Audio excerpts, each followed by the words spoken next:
Previously in our series on the War of the Ring in the Middle-earth universe, we talked about the beginning of the War for Rohan, as Isengard, now allied with Mordor, attacked the Horse Lords at the battles of Isen, taking over the crossing and pouring its forces into the country.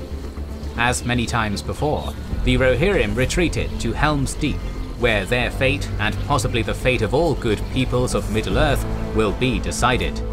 Making such life-or-death gambles would have had serious impacts on their mental health, and while we don't have Uruk-hai to deal with, there's still plenty to worry about. If you're having any trouble, try our sponsor Endel. It's a non-profit app that creates personalized soundscapes designed to combat anxiety, promote focus and creativity, and help you sleep.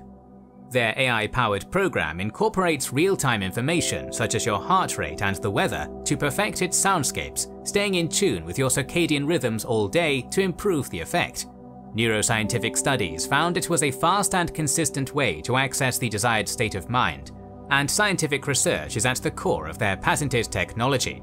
It's got 3 modes: Relax, which makes you feel calm and safe, Focus, which enables concentration and productivity, and Sleep, which brings soft and gentle sounds for a deep slumber. And now you can get ready for bed with the new James Blake Wind Down soundscape, easing you from evening to sleep with supportive sounds for a healthy routine before bed.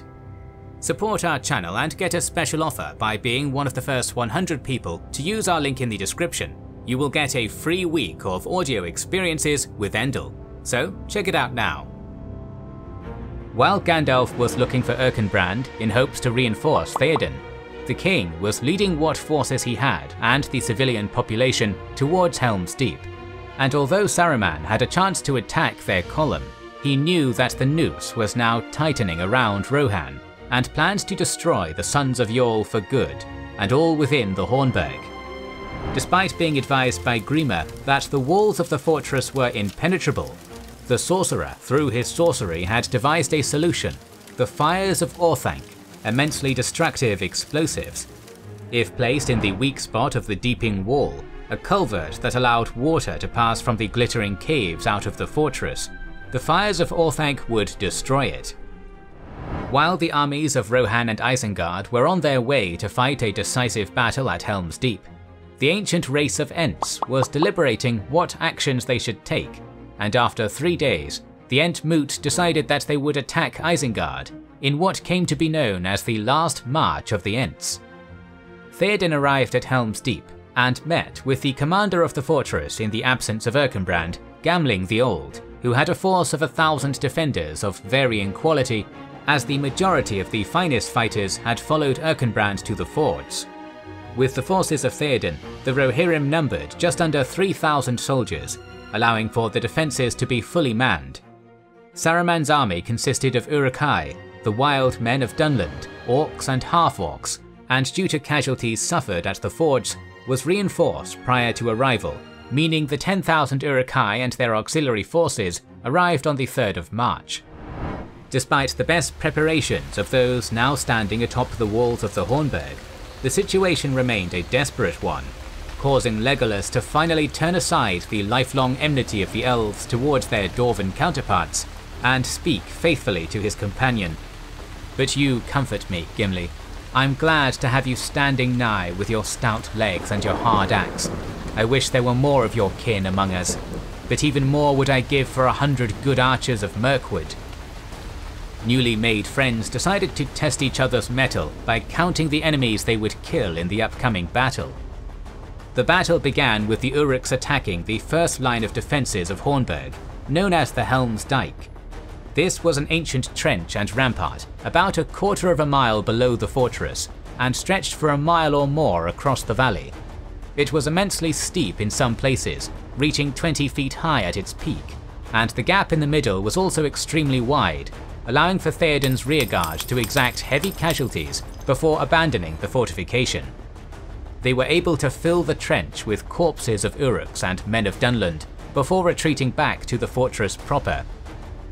Passing the dike, the Uruks launched a massive hail of crossbow bolts and arrows at the fortress, but received no reply. Deceived by the eerie silence of the defenders, they approached the fortifications and were surprised by a hail of arrows and rocks, forcing them to lose cohesion and break ranks. Yet even in this disordered state, and despite heavy losses, the weight of their numbers allowed them to push forward and assault the main gate using tree trunks as battering rams. The gate barely held, creaking and buckling under the pressure. Requiring time to shore up their defences, Theoden sent an advance party of Aragorn, Gimli and Éomer through a small side gate and out onto the causeway in order to buy time. The ploy was successful, and the heroes managed to cause casualties, but then were counterattacked. As Aragorn and Éomer attempted to retreat through the side gate, the Horse Lord was set upon by several orcs, and if not for the intervention of Gimli, would have been slain. The dwarves' timely attack pushed the enemy back yet again, allowing the trio to retreat. Despite the best attempts of the Uruk-hai, the gate was still standing, so the attacking force hefted hundreds of ladders up against the Deeping Wall, and set about scaling the sprawling fortification. The defenders, who were already exhausted by the persistent fighting at this point, threw back assault after assault upon the battlements.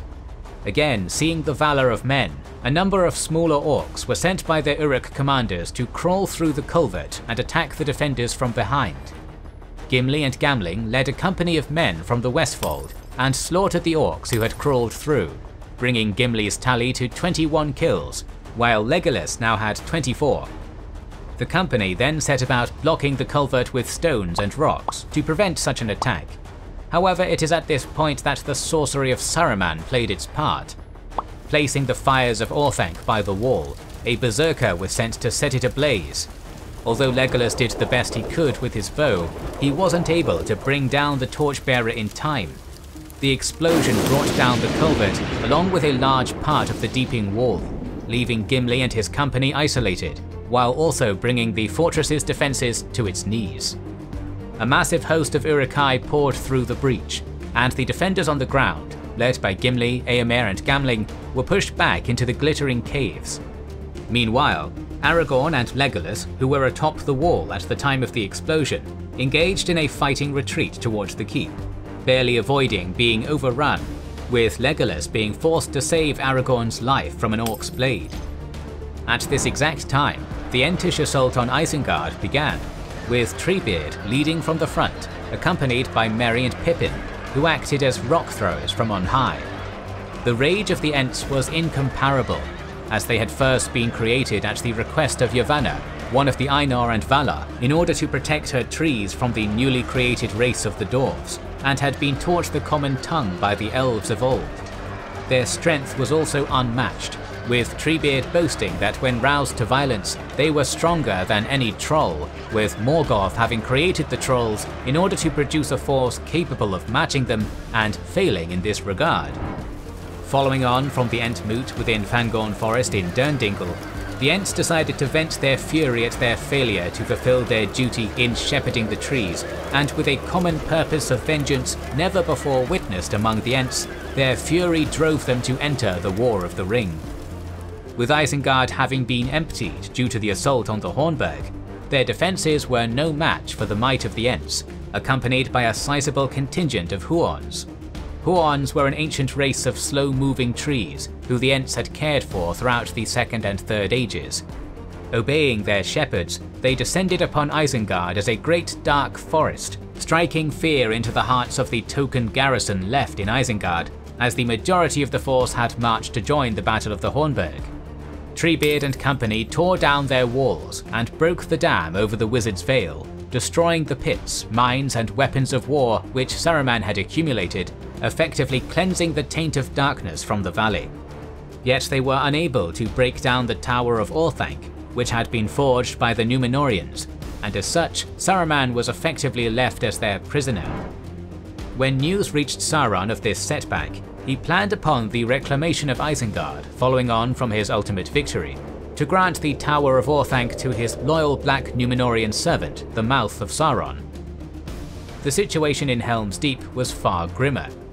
Gimli, Éomer and Gamling, and their company, barely kept the Uruk-hai at bay during the night within the glittering caves, while Theoden, Aragorn, Legolas and the surviving defenders were holed up in the keep.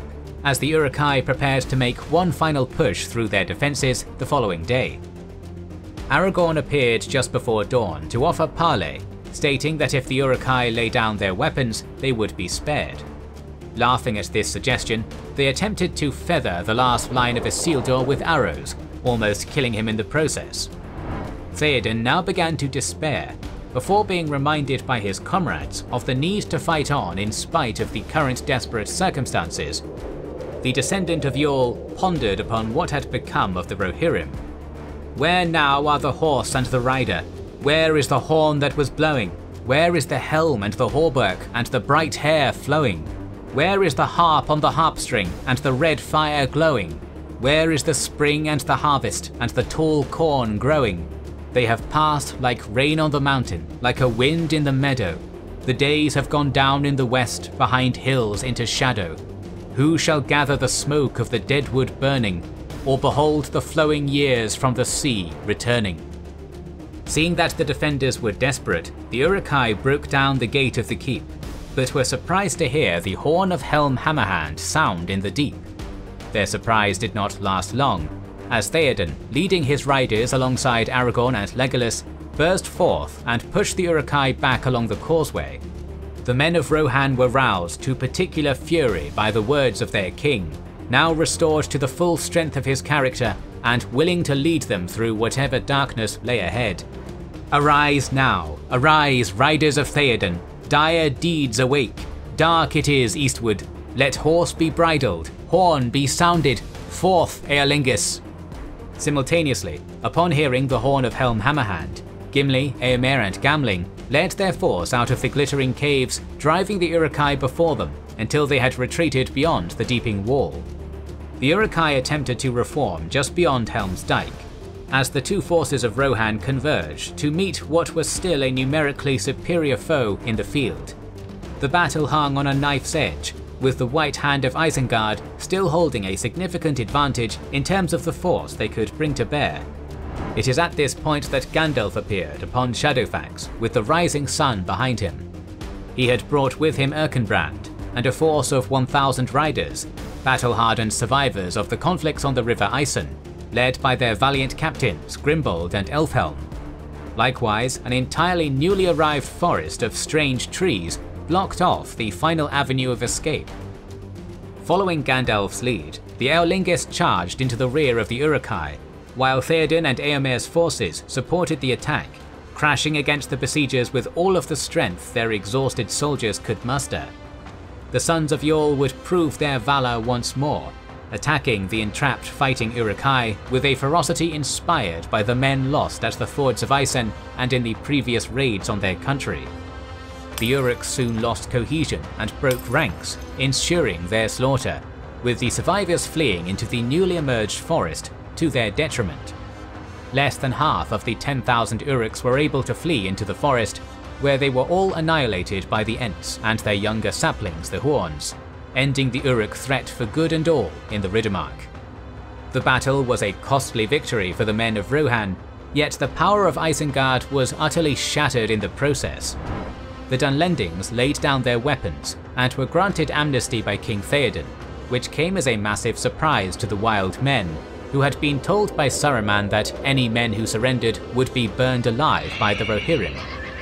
Those who surrendered were put to work repairing the Hornburg by Erkenbrand, before being sent back to their homes in Dunland. Saruman's power was now broken, as he remained prisoner within Orthanc, unable to influence the events of the War of the Ring ever again. The most important consequence of the battle was the establishment of Dwarven martial prowess over the elves, as Gimli overtook Legolas to win their contest by 42 Uruks killed to 41. While these battles were raging, Frodo, Sam and Gollum had safely traversed the Dead Marshes and made their way to Ithilien, where they were captured by the elite unit of the Gondorian army, the Ithilien Rangers.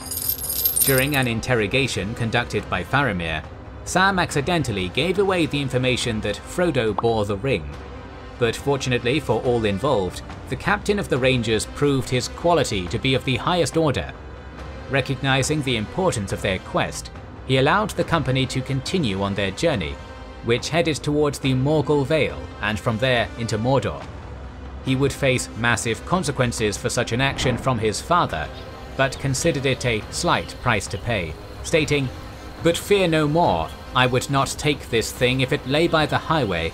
Not were Minas Tirith falling in ruin, and I alone could save her, so using the weapon of the Dark Lord for her good and my glory. No, I do not wish for such triumphs, Frodo, son of Drogo." Seeing his ally utterly destroyed, Sauron now turned his eye firmly upon Gondor and the gleaming white bastion of Minas Tirith. If Sauron's true strength could be brought to bear upon the city before Rohan could answer its call for aid, the Age of Man would fall, soon to be replaced by a final Dark Age of Sauron.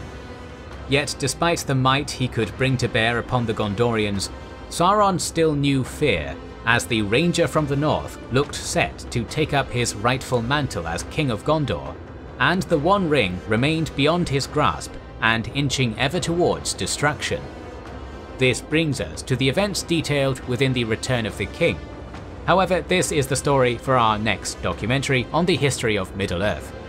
The next few videos in the series will be dedicated to the concluding battles of the War of the Ring, but we're planning to cover the battles of many other fantasy, sci-fi and space opera universes, so make sure you have subscribed and pressed the bell button. Please consider liking and sharing as it helps immensely, and don't forget to comment. We'll try to read and respond to every comment, as we want to know what you think about this video and which videos you hope to see in the future. This is the Wizards and Warriors channel, and we'll catch you on the next one.